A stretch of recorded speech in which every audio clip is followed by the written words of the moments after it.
Bapak Ibu, mari kita lihat Amsal pasal yang ke-16 ayat yang ke-9. Amsal 16 ayat 9, saudara ya.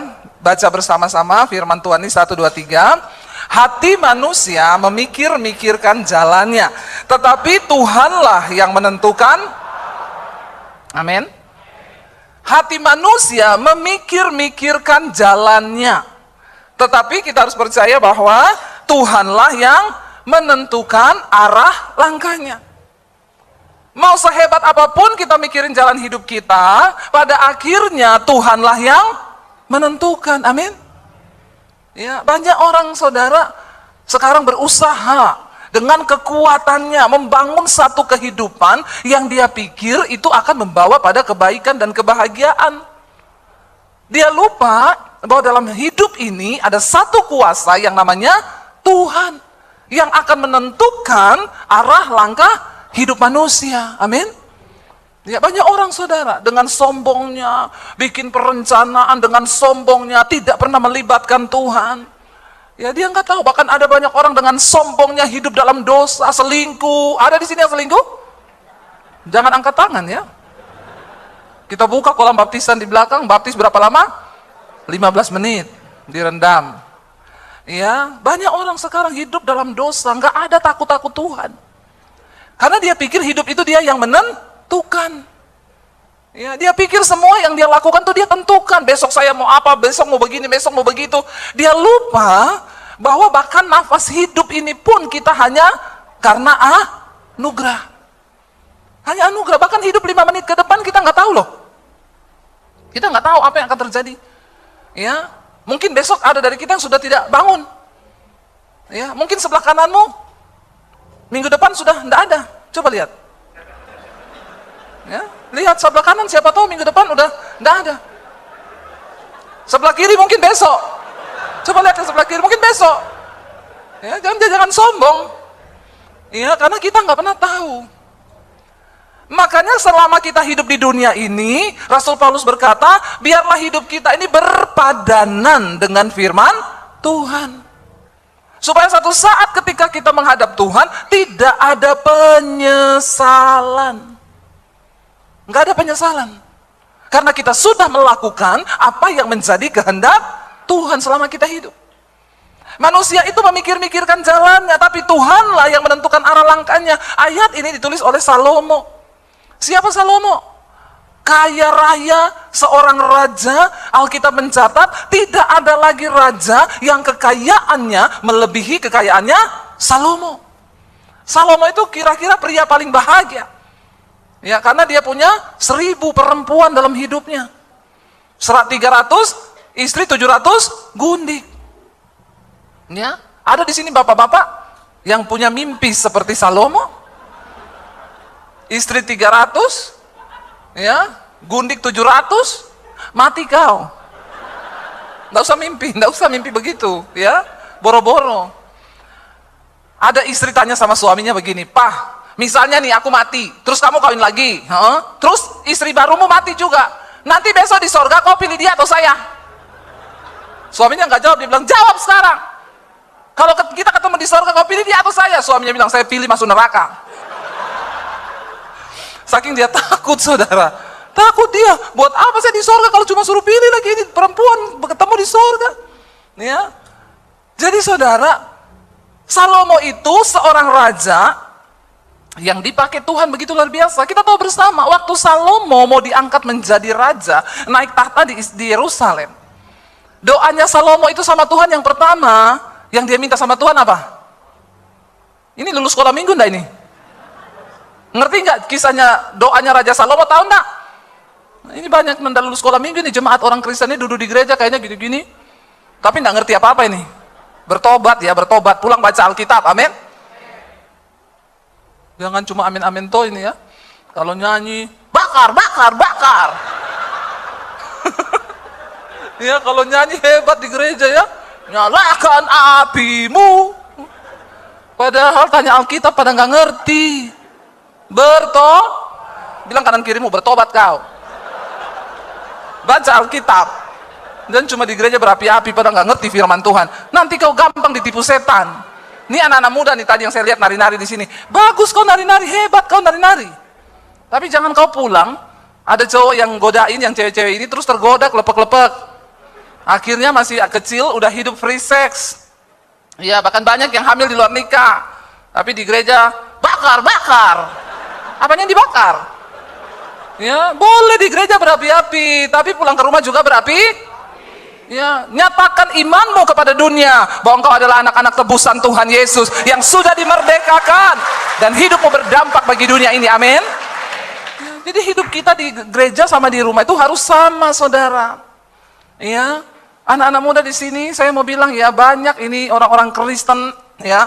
Kau di gereja hebat, padahal di luar sana juga banyak saudara sekarang ya yang jatuh dalam free sex, yang melakukan persinahan, ya bahkan anak-anak di bawah umur sudah melakukan aborsi, ya itu terjadi hari-hari ini dan orang tuanya nggak tahu. Ya, saya pernah pelayanan di satu gereja, ibu gembalanya bilang sama saya, Bu, ibu lihat itu pemain tamborin di depan, itu dia kelas 3 SMP, sudah 4 kali aborsi dan orang tuanya nggak tahu. Ini kehidupan yang terjadi hari-hari ini, saudara. Ya, bagaimana kita harus melekat dengan Tuhan supaya kita ini tidak hidup mengikuti kehendak syaitan. Ketika pertama kali Salomo itu diangkat Tuhan menjadi raja, doanya, permintaannya kepada Tuhan, dia bilang, Tuhan beri aku hikmat. Untuk aku bisa mengerti apa yang Tuhan mau. Ketika Tuhan pilih aku menjadi raja. Tuhan bilang, karena kau tidak minta kekayaan, engkau tidak minta kehormatan, aku berikan apa yang kau minta itu, yaitu hikmat, pertimbangan, kebijaksanaan, dan aku beri bonus juga, aku beri kepadamu kesuksesan, kekayaan, dan harta yang berlimpah. Lalu Salomo menjadi raja. Tetapi ternyata kekayaan dan tawaran-tawaran dunia membuat Salomo menjadi lupa diri. Dia mulai memikirkan dengan pikirannya sendiri, bagaimana aku harus mengokohkan kerajaanku. Ini nggak bisa nih, aku harus berpikir bagaimana. Lalu dia mulai nikahi itu perempuan-perempuan kafir. Orang-orang putri-putri raja yang tidak mengenal Allah dan tidak menyembah Tuhan. Cuma dengan satu tujuan, supaya kerajaannya kokoh. Dia memikir-mikirkan dengan otak manusianya. Dia lupa bahwa Tuhanlah yang sanggup mengokohkan kerajaannya. Anak muda, engkau bagus. Sekolah yang pintar, belajar yang keras, bagus. Tapi jangan engkau lupa Tuhan yang menentukan arah langkahmu ke depan. Karena itu orang tua juga, jangan cuma lesin anak. Wah, itu kalau di Jakarta, anak masih kecil, pulang sekolah, udah ada 3 guru les nunggu. Ya, saya tanya, itu siapa? Guru les. Ada 3, les matematika, les bahasa Inggris, les bahasa Mandarin. Semua dilesin. Saya tanya, les Alkitabnya mana? Enggak ada. Banyak anak-anak itu, mereka terus dididik supaya pinter, otaknya pinter, dikasih pinter. Jadi pinter memang, menguasai semua bahasa. Ya, bahasa Inggris, bahasa Mandarin. Ya, tapi nggak bisa bahasa roh.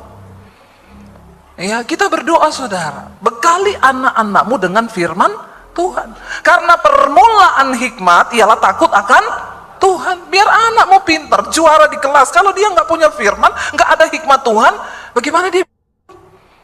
Ya, orang-orang yang hidup takut akan Tuhan, selalu Tuhan punya cara untuk mengangkat hidup mereka dengan cara yang supranatural. Ini dunia terus berubah lah. Ke depan ini semua kita melihat, ya di depan ini semua AI ini sudah mulai menggantikan kepintaran manusia.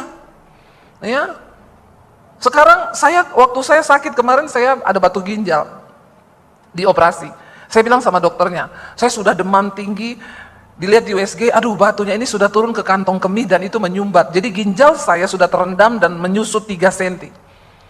Saya bilang, dokter bagaimana ya, harus segera operasi Bu, ini nggak bisa lama-lama lagi, nanti kalau ibu lama-lama makin parah. Takutnya infeksinya makin jadi, karena ini ibu sudah demam, sudah kesakitan. Saya bilang, itu kalau operasi berapa lama? Soalnya saya mau berangkat ke Israel 1 minggu lagi. Dokternya bilang, ya tergantung Bu. Ya kalau memang harus berangkat berarti harus operasi yang, kita ada 2, satu operasi biasa, satu pakai AI. Ya, kalau ibu mau langsung pergi begitu, ya operasi pakai robot AI Bu, tapi bayarannya juga AI. Ya, saya tanya kalau operasi biasa harus dibelah dari tulang belakang sini. Ya, itu diambil batunya yang sudah menyumbat di bawah, karena dia bukan di ginjal lagi, posisinya sudah turun di bawah. Itu sudah nggak bisa pakai ini, jadi harus diambil, Bu. Dan ibu itu harus bed rest, nggak boleh pergi kemana-mana, paling tidak sebulan itu. Tapi kalau pakai AI, itu tidak ada luka. Nanti hanya robot aja yang masuk ke dalam, pecahkan batunya, lalu di ginjal ibu dipasang selang. Ibu bisa kemana-mana, nggak ada rasa apa-apa. Oh bisa ya dok? Iya, akhirnya operasi saudara. Ya, sehari setelah operasi saya pulang, jalan-jalan nggak ada apa-apa, nggak ada luka, nggak ada apa. Saya berangkat ke Israel 3 hari kemudian habis operasi. Orang tanya, sakit Bu? Enggak. Ibu ini baru operasi kan? Iya. AI. Di Tiongkok buka rumah sakit AI. Kalau dokter yang mendeteksi cancer bisa lama, AI dalam waktu 5 menit bisa langsung terdeteksi. Sekarang bank-bank sudah mulai pecat pegawai-pegawai, semua digantikan oleh tenaga AI. Bahkan di beberapa gereja di luar negeri, yang khotbah bukan pendeta lagi Pak, AI Pak yang khotbah. Robot, dia bicara begini kayak saya tapi AI. Dan lebih pintar dari pendeta.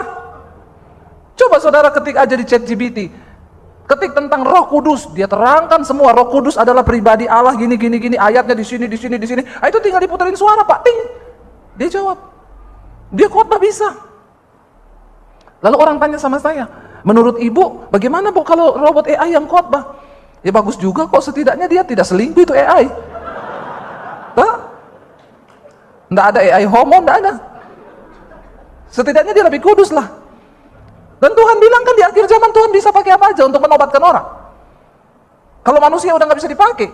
Nah saudara, kalau melihat keadaan ini ke depan, pemain musik juga maaf, sekarang suami saya bikin lagu pakai AI. Ya, dia masukin itu, tolong bikinin saya lagu, keluar sama liriknya sama aransemennya. Itu benar-benar ke depan ini dunia berubah. Ya, dan lebih pintar dari kalian loh. Ya, tadi juga kan saya bilang lebih pintar dari pengkhotbah, dia lebih tahu dia ayatnya. Kita mau buka ayat masih buka, dia tidak. Ya lo, di depan mata dunia berubah. Mungkin satu saat di gereja udah nggak butuh pemusik, tinggal setel AI saja. Ya itu tadi saya bilang, ya AI lebih kudus dari manusia, setidaknya AI tidak berzina, tidak selingkuh. Toh pemain musik kan ada yang selingkuh, tapi sini tidak toh. Insya Allah ya. Iya saudara. Lalu ketika kita melihat zaman berubah seperti ini, apa yang harus kita pertahankan dari hidup kita? Kepinteran, pinter toh tidak bisa, karena dunia ini lebih pintar lagi. Tapi orang yang hidup mengandalkan Tuhan, hidup takut akan Tuhan, bagi mereka lah rencana Tuhan yang besar itu pasti akan digenapi. Amin. Itu yang dunia tidak punya, saudara. Ya, dunia nggak punya kekudusan, dunia nggak punya hikmat Tuhan. Dan ketika kita mau sungguh-sungguh hidup bergantung kepada Tuhan, hati manusia memikir-mikirkan jalannya, tapi Tuhan yang menentukan arah langkahnya. Sebelum pandemi, saya dan suami, ya kami terbuang dari satu pelayanan di satu tempat. Lalu saya berpikir, saya bilang sama suami, Tuhan tuh bagaimana sih? Tuhan ini mau bawa kita kemana sih sebenarnya? Apa yang mau kita lakukan dalam pelayanan kita? Lalu kami mulai berdoa. Tuhan itu mulai bicara, aku akan membawa kalian ke dimensi yang berbeda. 2018, saya dapat suara Tuhan, cepat ambil alih dunia media. Cepat beritakan Injil di media. Saya bilang sama suami saya, perhatikan cara Tuhan menuntun orang-orang yang mengandalkan Tuhan itu berbeda dengan cara dunia. Orang dunia nggak dengar itu, tapi saya dengar. 2018 Tuhan bilang, cepat ambil alih dunia media untuk Injil. Saya nggak tahu dunia media ini apa. Saya bilang ke suami saya, Tuhan itu bicara sama saya bahwa kita harus ambil alih dunia media untuk Injil, pekabaran Injil. Karena Tuhan bilang, nanti ke depan Tuhan akan memberkati kita dengan tuaian bangsa-bangsa dan berkat bangsa-bangsa. Awalnya suami saya bilang begini, apa itu? Tuaian bangsa-bangsa, kok jauh banget loh sampai Amerika, Australia. Kita bicarain di Jakarta aja, ini udah mumet kita nih pelayanan mau bagaimana. Lalu, tapi saya bilang, tapi kalau Tuhan yang ngomong, bahkan Tuhan bilang akan memberkati kita dengan berkat bangsa-bangsa. Lalu suami saya bilang, ya kalau media itu berarti TV. Ya udah, terus kita gimana? Ayo kita pergi ke satu stasiun TV swasta di Jakarta. Kita tanya di sana kalau mau syuting bagaimana. Kami datang karena kami punya kenalan di situ. Saya tanya, Mbak, kalau saya mau syuting di sini bagaimana caranya? Oh bisa Bu, bisa, bayar satu episode 6 juta. Ibu harus bikin 10 episode minimal. Berarti ibu harus bayar 60 juta. Ibu syuting di studio kami, pakai kamera kami, pakai peralatan kami semua, terus sudah pasti tayang? Oh belum. Jadi saya bayar 60 juta, belum pasti tayang? Iya, nanti dilihat dulu bisa tayang atau tidak. Saya dengar bayar 60 juta waktu itu. Jangankan uang 60 juta, uang 10 juta saya tidak ada waktu itu. Waktu dia bilang bayar dulu 60 juta di depan, saya langsung muntaber. Muntaber, mundur teratur, tidak berkabar. Muntaber, saudara. Dengar bayar 60 juta dan belum pasti tayang. Ya udah, kita nggak balik lagi ke situ. Tapi saya bawa terus visi Tuhan itu. Apa sih? Kita belum tahu YouTube waktu itu. 2018. Sampai saya pergi pelayanan di Bali. Saya ketemu keluarga dengan mami saya di satu kafe. Saya lihat orang-orang syuting-syuting di situ. Produsernya duduk di samping meja saya tanya, "Pak, ini Bapak lagi bikin apa ya?" "Bikin TV, Bu." "Di mana?" "Di YouTube." "Oh bisa ya?" "Bisa, sekarang sudah zamannya YouTube. Artis-artis beralih ke YouTube sekarang." "Oh berarti saya juga bisa ya bikin YouTube." Produsernya ngeliatin saya sampai gini, "Ya semua juga orang bisa, tergantung ibu punya konten apa." Saya bilang biasa aja, keles. Sirik amat, saudara. Ya, sekarang sih channelnya sudah hilang, enggak ada. Saya bilang, "Oh ya udah ya kan saya cuma tanya-tanya." Lalu dia bilang, "Bisa Bu, itu ibu syuting juga pakai handphone udah bisa kalau iPhone, soalnya itu YouTube cuma kecil filenya." "Oh iya makasih."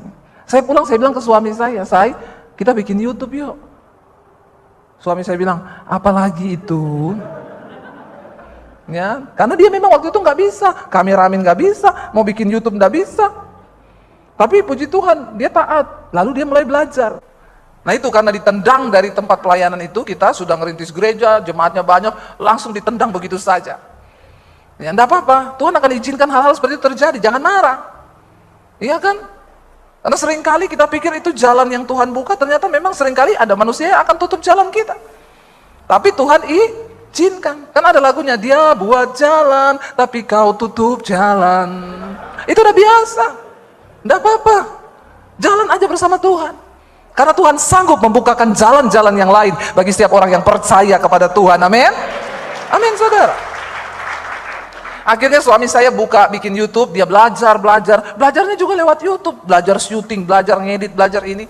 Akhirnya mulai bikin tuh. Siapa yang tahu ternyata 2020 datang pandemi, saudara. Waktu itu channel YouTube saya baru 50.000 subscribe. Pandemi datang, gereja tutup, orang nggak bisa ibadah. Waktu pandemi datang, gereja tutup, channel saya naik 1 hari bertambah 1.000 subscribe. Kok enggak wow ya? Enggak punya channel ya? Makanya enggak tahu susahnya cari subscribe ya. Ya, 1 hari nambah 1.000, bukan cuma wow. Itu di hacker sama malaikat itu. Dari situ saudara naik. Ya, hari ini hampir 1 juta. Semua karena anugerah Tuhan. Dari situ kami mulai melihat Tuhan buka pelayanan ini.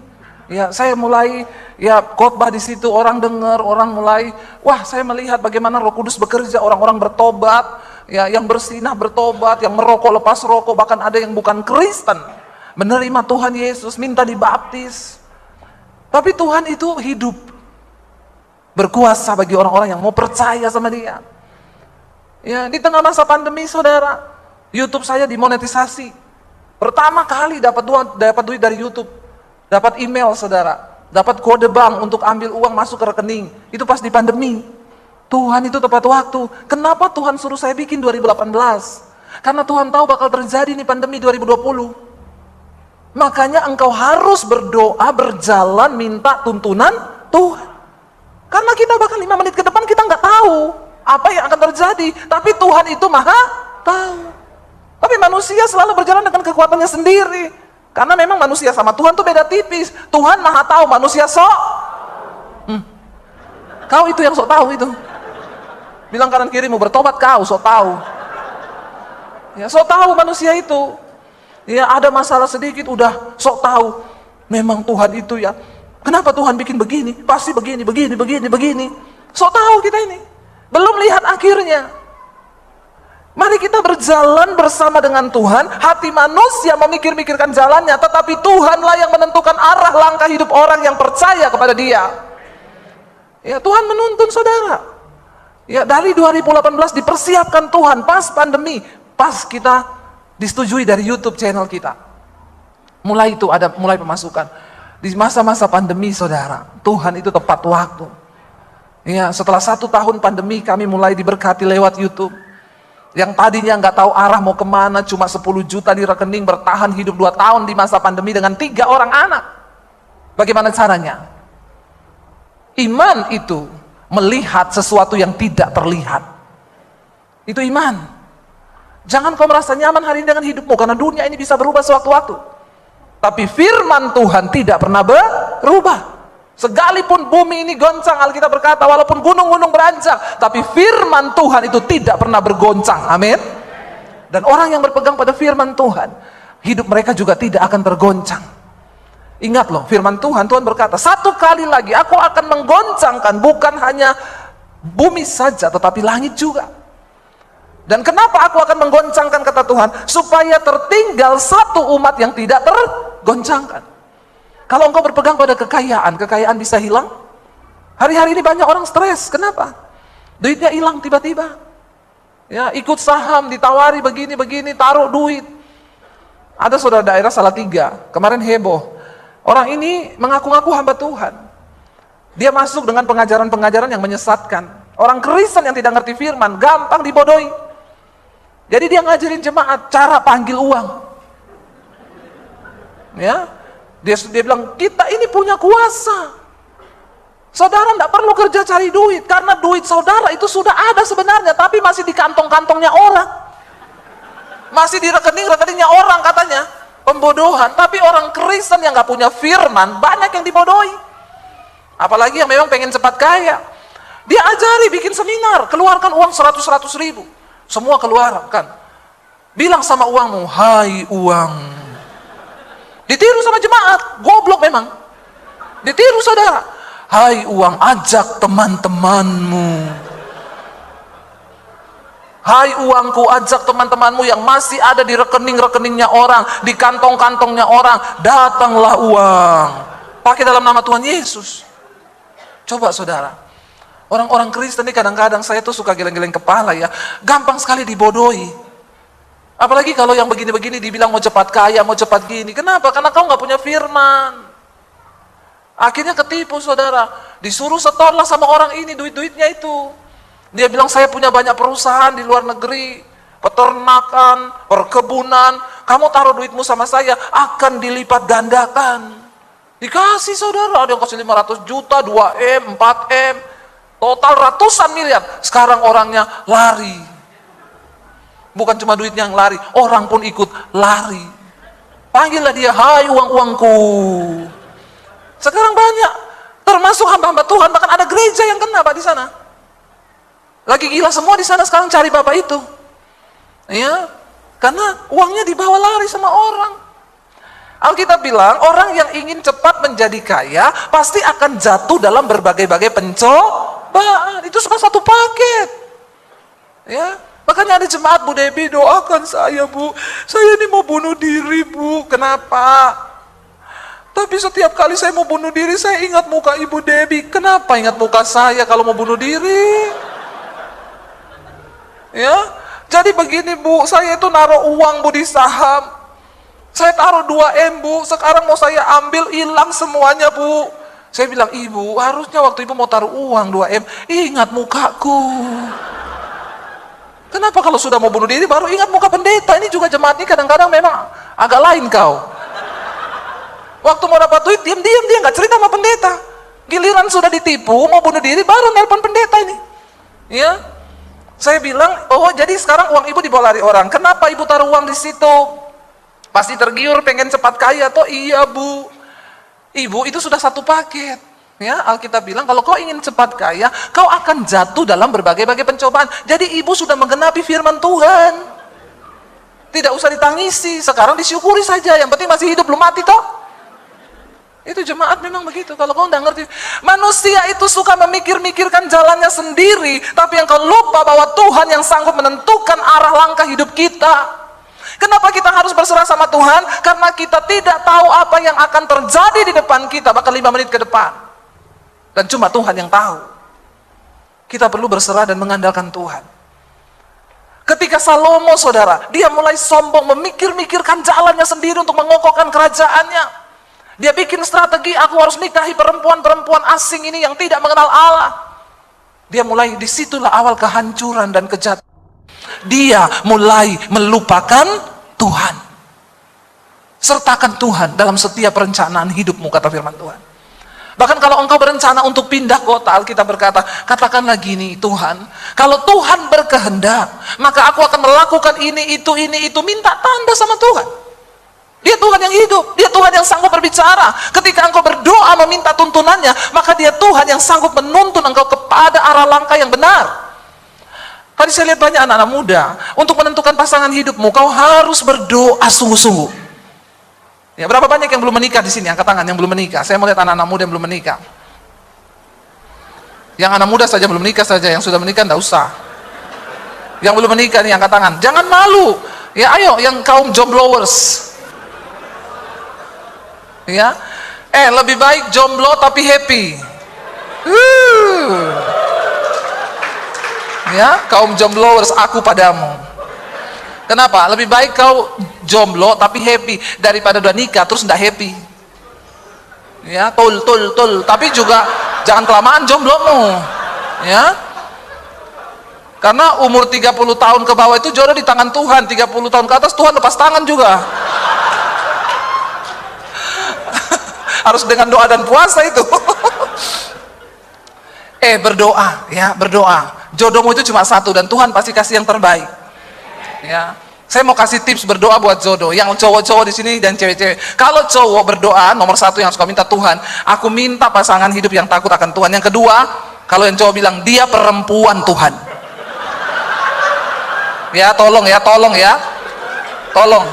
Karena banyak sekarang tulang-tulang lunak. Saya lihat di Bangka ini mulai banyak juga di jalan-jalan tulang lunak berkeliaran. Jangan sampai ada di antaramu tulang-tulang lunak ya. Bertobat. Ya, boti-boti ini. Banyak boti juga sekarang di sini. Ya, ini jadi roh yang sedang merajalela ini. Ya, harus waspada loh ini. Tengking dalam nama Tuhan Yesus, amin. Jangan ada yang begitu-begitu masuk dalam kehidupan gereja. Ya. Yang lesbi anak perempuan juga sekarang di Jakarta banyak, saudara. Anak saya bilang, teman-teman kuliah saya mempacaran cewek sama cewek, cowok sama cowok. Tuhan menciptakan Adam dan Hawa, bukan Adam dan Eben. Ya, jangan engkau buka celah. Ya, minta sama Tuhan yang terbaik. Karena manusia itu memikir-mikirkan jalannya, tapi Tuhan yang menentukan arah langkah kita. Ketika Tuhan memilih Yosua menggantikan Musa untuk membawa bangsa Israel keluar dari tanah perbudakan Mesir menuju ke tanah Kanaan, Yosua secara manusia dia nggak pede, saudara.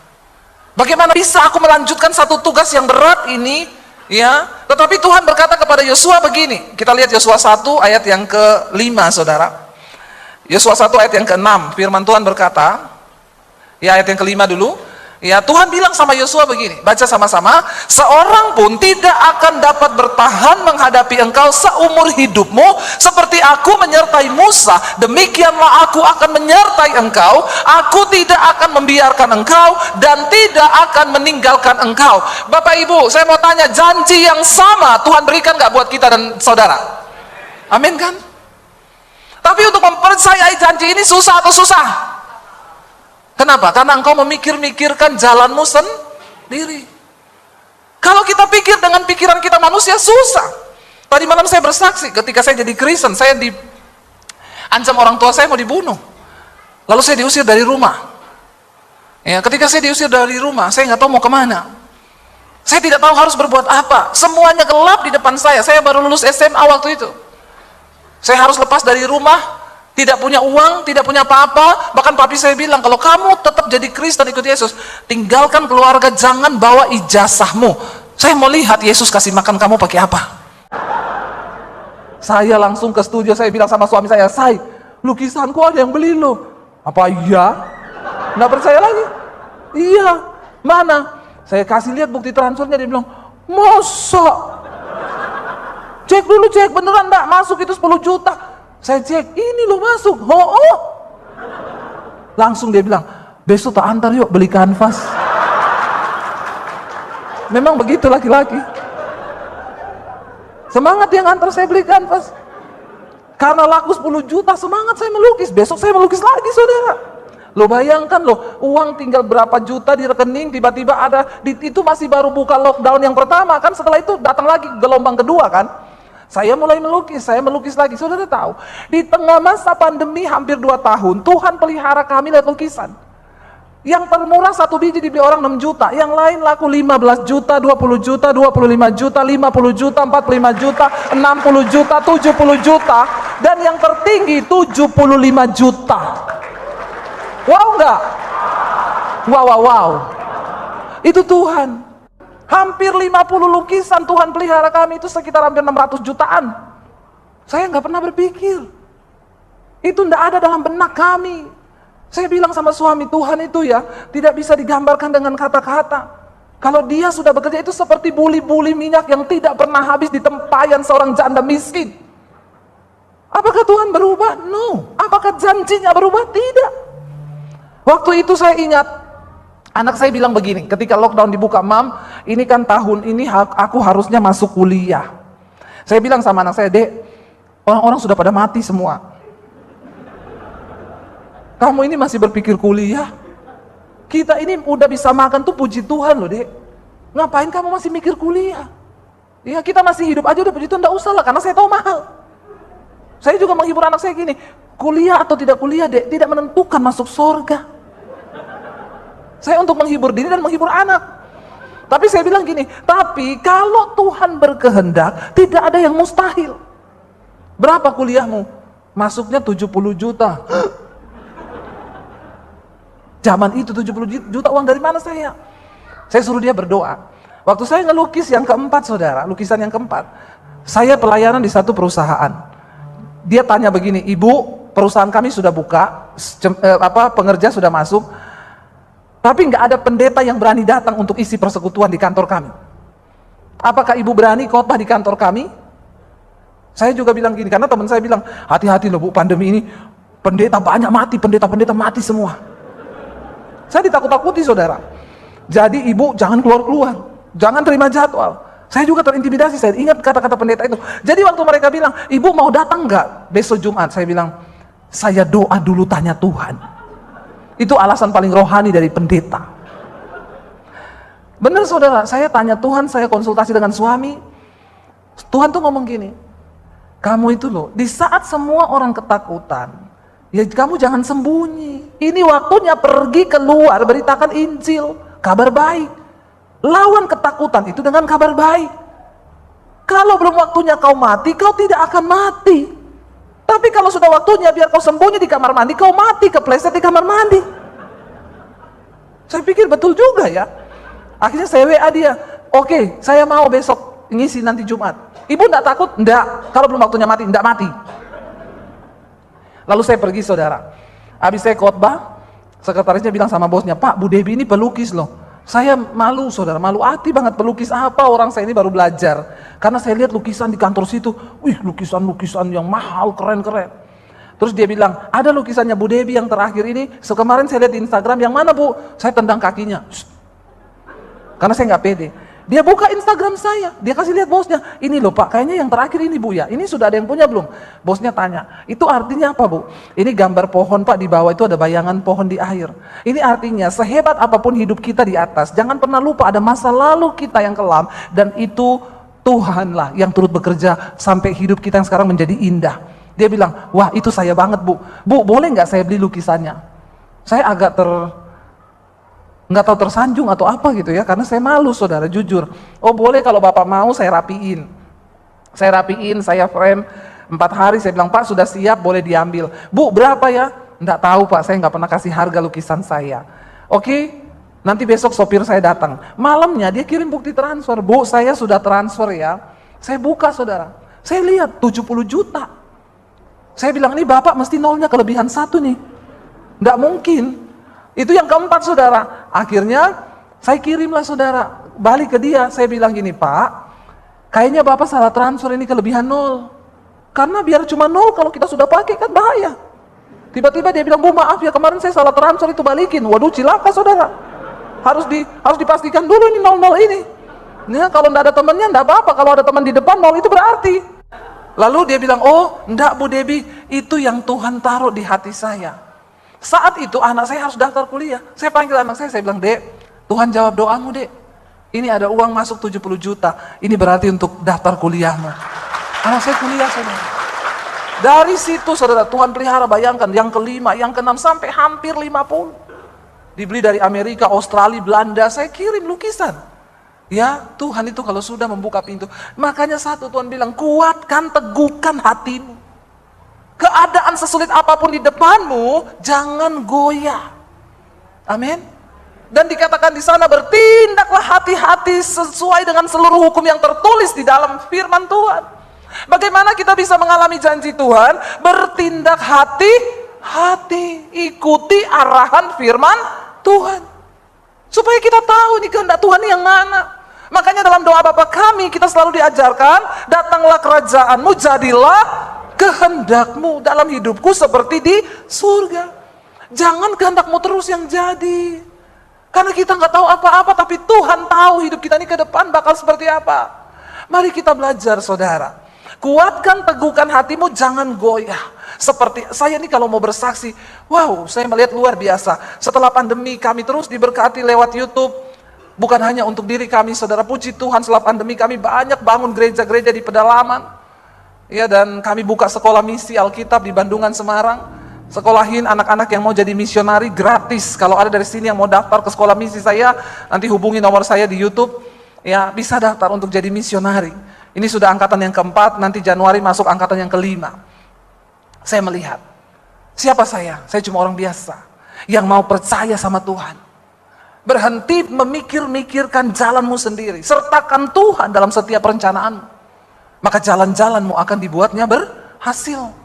Akuilah Tuhan dalam segala lakumu, maka dia akan meluruskan jalanmu. Kalau kita yang bikin jalan, bisa jalannya bengkok. Berapa banyak orang menikah itu akhirnya datang mau bercerai, kenapa? Salah pilih jodoh. Dengar baik-baik anak muda. Kalau kau salah pilih jodoh, ya menyesal satu hari kalau cuma masak nasi salah.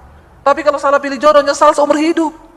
Bapak Ibu mau engkau berdoa puluhan tahun, mau kau puasa 40 hari 40 malam, kalau di hatimu itu ada niat jahat, doamu tidak mungkin dijawab. Jangankan dijawab, didengar pun Tuhan tidak mau. Daud sangat mengerti rahasia ini.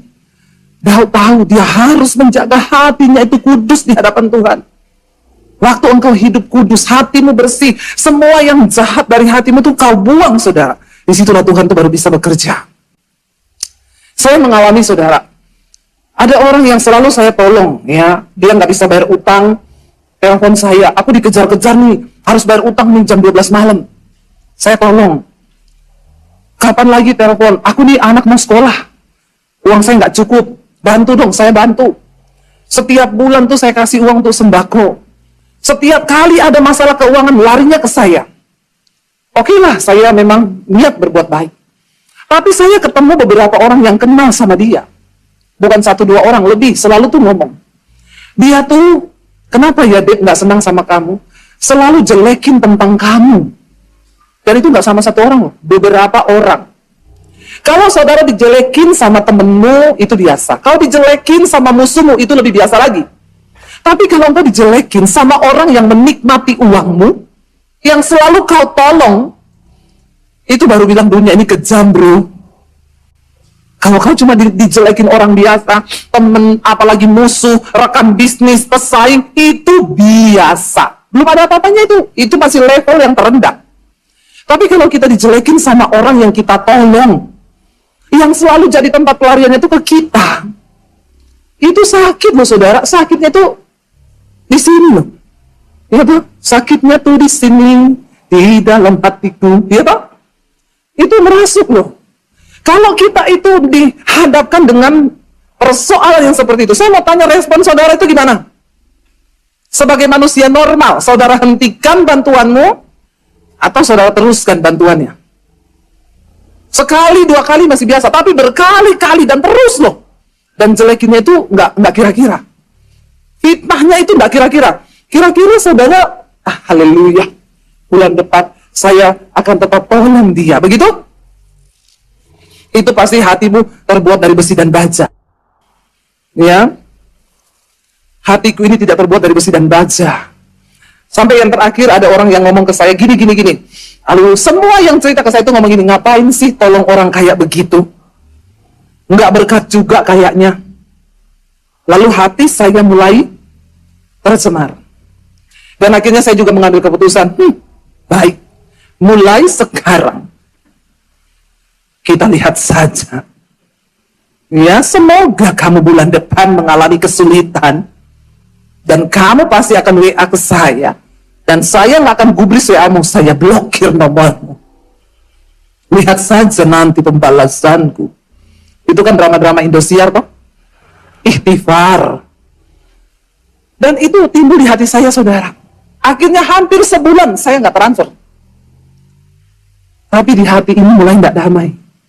Akhirnya ada alarm yang berbunyi di hati saya. Saya rasanya, apa ya Tuhan, setiap hari saya ingat itu loh. Tapi saya berusaha tepis aja, enggak, memang orang itu enggak layak kok. Ini cuma gangguan sesaat. Tapi setiap hari, saya itu setiap malam sebelum tidur, saya tuh banyak merenung, saudara. Coba saudara beri waktu beberapa saat. Merenunglah saudara, sebelum kau tidur itu merenung. Waktu yang paling tepat untuk merenung itu malam, karena malam itu kan sudah tidak mengerjakan apa-apa. Otak kita juga udah kosong, kita tinggal berpikir mau tidur. Renungkanlah kebaikan Tuhan. Dan saya itu kalau mau tidur malam, Tuhan, aku hari ini sudah melakukan ini. Terima kasih loh Tuhan, Engkau udah jaga anak-anakku. Dan apa yang tidak berkenan dalam hatiku ini yang Tuhan tegur saya, Tuhan, kasih tahu saya, Tuhan. Karena Bapak Ibu, tidak semua yang kita pikirkan di hati kita itu benar adanya. Sering kali bahkan kita ini tidak sadar hal yang kita pikir benar itu ternyata di hadapan Tuhan tidak benar. Istri-istri seringkali kita jengkel sama suami. Oh, kita bilang, lihat aja, besok saya nggak mau bicara sama dia. Berhenti, udah, saya nggak mau bikinin dia kopi, saya nggak mau bikinin dia sarapan. Kalau perlu saya kasih sianida makanannya. Hati-hati loh Bapak Ibu. Tuhan Yesus berkata, semua yang jahat itu timbul dari hati. Kalau kita biarkan terus hati ini pahit, kecewa, diikuti, marah, suami istri berantem 3 hari 3 malam, nggak omongan. Hati-hati Bapak Ibu. Saya itu merenung satu saat. Tiba-tiba saudara, ada suara yang berkata di hati saya itu begini. Kamu itu kan berbuat baik sama dia bukan karena dia baik. Kamu berbuat baik sama orang bukan karena orang itu baik kan? Kalau kamu berbuat baik sama orang karena orang itu baik, apa upahmu? Orang dunia pun melakukan hal yang sama. Tapi kalau kamu berbuat baik kepada orang yang jahat sama kamu, itu berbeda. Upahmu itu di surga. Saya bilang, Tuhan, tapi berat loh. Ya pantaslah dia digituin. Ya pantaslah. Tuhan bilang, enggak. Kamu berbuat baik bukan karena dia baik, tapi memang kamu yang baik dan kamu berusaha untuk hidup benar, jaga hati. Akhirnya saya bertobat, saya bilang, Tuhan, ampuni saya Tuhan. Memang berat Tuhan, berat di hati, tapi aku mau taat. Dan aku mau melakukannya untuk Tuhan. Saya ambil handphone, saya transfer lagi saudara. Sejak hari itu hati saya plong. Waktu kita mau mendengar suara Tuhan dan melakukan apa yang Tuhan suruh di hati untuk membereskan hati kita, kau akan mengalami berkat-berkat Tuhan di hidupmu. Tidak terhalang berkat Tuhan itu. Daud berkata begini saudara, Mazmur tadi ayat 16, ayat 66, ayat 17, 18, baca bersama. Tuhan berfirman, Tuhan Daud bilang apa? Kepadanya aku berseru dengan mulutku, kini dengan lidahku aku menyanyikan pujian. Seandainya ada niat jahat, maka Tuhan tidak mau mendengar. Lalu kita lanjut di Mazmur. Ya, kita lanjut Mazmur pasal yang ke berapa tadi? Ini ayatnya Mazmur 16 ayat 7 dan 8. Coba baca bersama. Mazmur 16, 7, 8, 1, 2, 3. Aku memuji Tuhan yang telah memberi nasihat kepadaku. Ya, pada waktu malam hati nuraniku mengajari aku.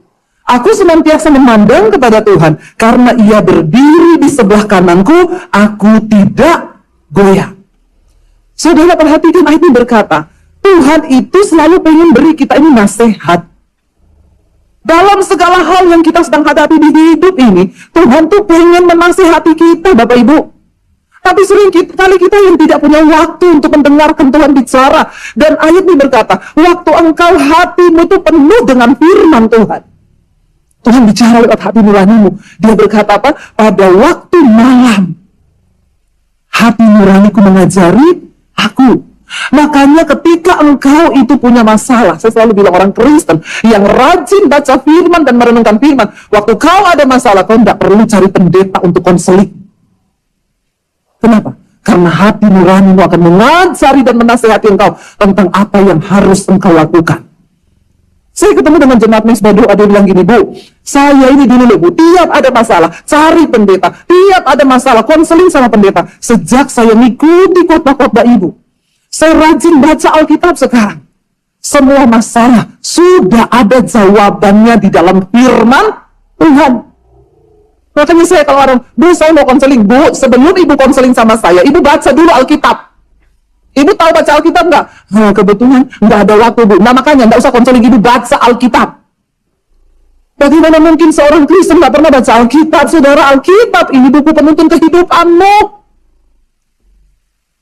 Tuhan berfirman kepada Yosua, perkatakanlah kita Taurat ini dan bertindaklah hati-hati sesuai dengan semua yang tertulis di dalamnya dan renungkan itu siang dan malam supaya perjalananmu di hidup ini berhasil dan beruntung.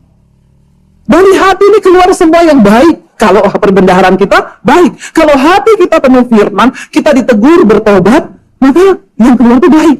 Tapi kalau orang itu hatinya perbendaharaannya jahat, kepahitan, kecewa, kebencian, dendam, maka yang keluar itu juga jahat, Bapak Ibu. Nah, ketika hati kita itu sudah jahat, apa yang terjadi? Buka Yeremia pasal yang ke-17 ayat yang ke-9, Saudara. Ya, Yeremia 17 ayat yang ke-9 baca bersama, di sana dikatakan apa? Betapa liciknya hati. Lebih licik dari hatinya sudah membatu. Siapa dapat mengetahuinya? Orang itu kalau hatinya licik, ditegur nggak mau bertobat, maka jadinya hatinya membatu. Itu yang dinamakan keras hati. Nggak mau bertobat lagi. Sudah jadi batu hatinya. Lalu dia masih bilang, siapa dapat mengetahuinya? Ayat 10 menjawab, di sana dikatakan apa? Siapa yang tahu hati kita? Aku, Tuhan, yang menyelidiki hati, yang menguji batin untuk memberi balasan kepada setiap orang setimpal dengan tingkah langkahnya, setimpal dengan hasil perbuatannya. Ingat, Tuhan menyelidiki hati dan batin kita. Dan Dia berkenan kepada kebenaran di dalam hati. Mari rajin-rajin cek hati. Ada orang tiap bulan cek kolesterol. Kalau kolesterolnya naik, bintang dia udah takut. Puasa lo ya, turunin lo ya. Besok ini sebulan ini nggak boleh makan daging, jangan makan berlemak-lemak, jangan makan minyak-minyak, biar kolesterolnya. Apakah kau pernah cek hati? Berapa bintangmu di hati? Saya ini kecewa sama ipar, saya kecewa sama mertua, saya kecewa sama tetangga, saya kecewa sama itu, saya pahit sama itu. Bintang semua hatimu. Lalu apa yang bisa kita lakukan supaya hati kita ini kemudian dimurnikan oleh Tuhan? Aku harus berdamai dengan ini, aku harus berdamai dengan mertua, aku harus berdamai dengan itu, aku tanggalkan semua kekecewaan hatiku. Baru bintangmu itu turun. Kita sering sekali, setiap bulan sekali, 3 bulan sekali kita cek kesehatan. Karena kita takut kita mati mendadak. Tapi kita nggak pernah takut binasa, hidup di dalam kebinasaan kekal di neraka, karena ternyata hati kita nggak pernah kita cek. Bapak Ibu, orang itu kalau hatinya jahat, maka semua kelakuannya jahat. Saya ini juga dulu jahat. Saya ini juga dulu karakternya hancur. Tapi pelan-pelan firman itu yang saya simpan di hati ini mulai mengubah. Saya cerita beberapa waktu yang lalu, saudara, kami datang ke satu restoran untuk membicarakan sesuatu. Dan saya juga termasuk diundang oleh pemilik restoran itu. Waktu duduk, saya dan suami pesan jus, saudara. Saya duduk, tas saya taruh di belakang, posisinya terbuka. Suami di sebelah saya, kami pesan jus berdua. Mbaknya itu datang bawa jus, ya, ditaruh di baki begitu. Dia pegang satu tangan ini berdiri di belakang saya, agak di samping. Dia kasih ke meja suami saya begini. Waktu dia kasih begini, yang ini oleng, saudara. Jus 1 gelas tumpah ke saya. Baju saya belakang ini basah semua sampai masuk ke dalam-dalam. Dan separuhnya jus lagi masuk ke dalam tas saya. Dan tas saya terendam dengan jus warna merah itu, buah naga. Memang bikin naga bonar. Bapak, Ibu, saudara saya itu dulu kalau saya belum dibaharui firman, itu kejadian begitu pasti saya langsung berdiri, saya jambak itu rambutnya mbaknya. Saya akan ngomong, kamu pakai otak nggak ya? Dulu kalau saya belum bertobat, Tapi karena saya sudah dipenuhi firman, tapi ketika saya sudah bertobat pun belum langsung berubah. Ya, kalau kejadian seperti itu saya akan tetap berespon. Saya berdiri, saya nggak maki-maki mbaknya, saya nggak tampar, saya nggak jambak, cuma gini, Mbak, kalau kerja pakai mata. Matamu taruh mana, Mbak? Kan ada saya duduk di sini. Mana nomor telepon pemilikmu? Bosmu mana? Itu kalau saya belum menguasai hati. Nah, kemarin itu, karena saya ini semakin hari kita ini diproses, makin dewasa kan, hati kita ini makin penuh firman, tindakan kita pun makin dikuasai oleh firman. Kemarin itu ketika kejadian itu, saya ini udah mau berdiri, udah mau ngomong mata tadi. Itu spontan ya saudara. Waktu saya mau berdiri, tiba-tiba di hati saya itu ada suara yang bilang gini, kalau kamu jadi mbaknya, bagaimana perasaanmu? Apa yang akan kamu lakukan? Lalu ayat itu bicara, karena apapun yang engkau ingin orang perbuat kepadamu, perbuatlah itu kepada orang lain. Saya berdiri, saya tumpah jus yang masuk di tas saya. Tumpah semua, merah semua itu tisu satu pak. Mbaknya sambil ketakutan ngomong, ibu saya minta maaf, ibu saya. Ya saya tahu ketakutannya dia, saya ini tamunya, pemiliknya. Beberapa teman di situ emosi, saudara, Mbak gimana sih Mbak, kok kerjanya kayak gitu sih Mbak? Teman saya sambil lihat tas saya, Mbaknya tahu nggak ini harga tasnya berapa? Saya bilang, Bu, nggak usah ngomong begitu, Bu. Saya tahu perasaan Mbak itu.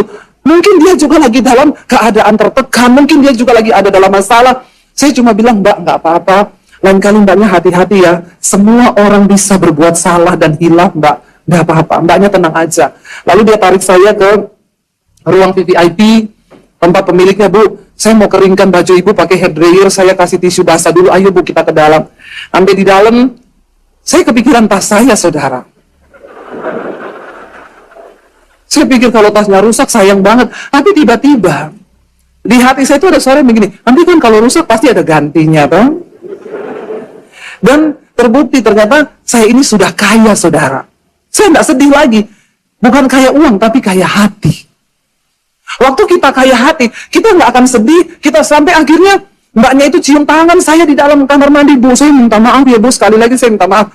Saya bilang nggak apa-apa Mbak, tapi lain kali hati-hati. Ya udah mbaknya kayak nggak ada apa-apa aja, sudah. Oke kok Mbak, terima kasih ya Mbak. Saya keluar. Waktu pulang itu suami saya di mobil tanya gini, Say, tadi itu kok kamu nggak marah toh? Kamu tuh tenang banget loh tadi, nggak ada tanda-tanda marah atau kaget atau apa. Saya bilang, karena saya sudah kaya. Kaya hati. Orang yang kaya hati itu bukan bicara kaya uang, saudara. Karena banyak orang yang sudah kaya uang tapi nggak kaya hati. Coba kalau barangnya, tasnya ketumpahan begitu, ya itu pasti sudah. Anak saya pernah cerita sama saya, dia punya temen curhat ke dia, dia bilang, Mam, kasihan teman saya. Curhat itu begini, aku tuh kerja di salah satu kopi di Jakarta. Dia bilang, gua nih stres banget. Gua nih lagi stres karena orang tua gua nih mau cerai. Tiap hari mama papanya itu berantem mau cerai. Ya, dan dia ada di posisi yang mau ikut mama atau ikut papa. Dalam kekalutan dia masih harus bekerja untuk mencukupi kebutuhan hidupnya. Karena dia kalut, dia kerja, saudara. Ada ibu-ibu pesen kopi, itu salah susunya. Cuman salah kasih campuran susu. Itu ibu marah, saudara. Saya viralkan kamu ya. Kamu nggak menghormati saya ya. Dia tulis di media sosial, ini anak di kafe ini, nama ini, inisialnya ditulis semua namanya, bikin saya kecewa. Langsung dipost, saudara, dan itu kebaca sama, ya, kopinya itu cukup punya nama di Jakarta. Dia langsung masuk WA, ditegur sama atasannya gini-gini. Saudara, saya dengar cerita anak saya itu, saya meneteskan air mata. Ibu itu yang sombong itu cuma karena, sudahlah, seringkali kita ini, saudara, kita pesan makanan, orang salah kasih, kita pesan apa, orang salah, nggak usah sok berlagak, sok kaya, sombong. Karena kita nggak pernah ada di posisi orang itu, saudara. Saudara bisa bayangkan ketika saya mendengar itu, saya bilang, kasihan banget ya temenmu. Dia lagi stres, pikirin nama papanya mau bercerai, itu tekanan yang bukan ringan loh, saudara. Terus ketemu satu orang ibu yang dengan sombongnya memviralkan, itu kan cuma secangkir kopi yang, kalau kau kaya kau pesan lagi lah, dan bilang, ini Mas kamu minum aja, nggak apa-apa. Iya kan?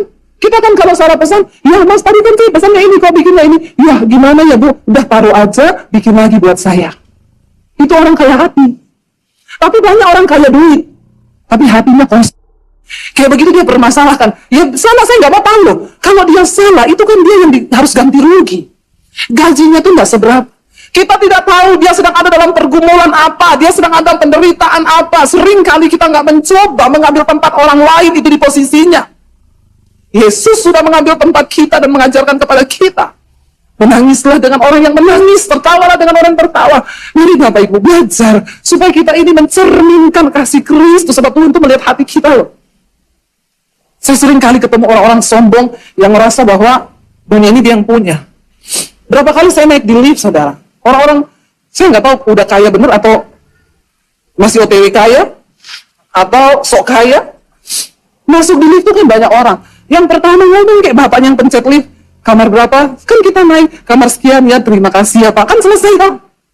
Ada orang-orang sombong yang naik, kamar 8.